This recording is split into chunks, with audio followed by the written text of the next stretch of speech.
Всяка година забравям да си купя нова слънцезащита и накрая използвам продуктите на моите приятелки. За това лято обаче реших да се подготвя отрано. Доверих се на бранда CLLC и реших да изпробвам продуктите от тяхното лимитирано издание Summer Care. В кутията има 5 продукта за грижа за кожата и сега ще ви покажа какви точно са те. Както виждате, още през кутията се усеща приятен и свеж аромат. Много ме зарадва това, че освен 5-те продукта са добавили и едно тестърче на техният Summer Glow Body Cream с SPF 15. Формулата е с блестящи частици, каквито има и при другите продукти, така че аз останах много доволна. През лятото порите много по-лесно се запушват. Затова започваме с хидратиращия измивен гел за лице с екстракт от бял равнец. Продължаваме с слънцезащитния крем за лице и деликатни зони с SPF 50+.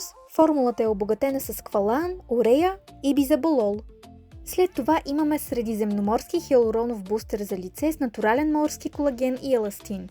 Важно е да не забравяме да се погрижим и за тялото си и поради тази причина имаме и защитен крем с тази цел с SPF 30.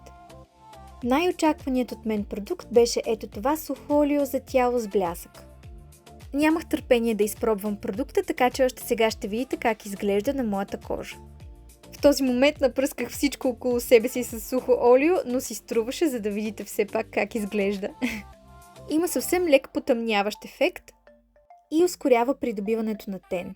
Олиото е с екстракт от морков, масло от малинови семки, както и витамини А и Е, омега-3 и 6 есенциални масни киселини.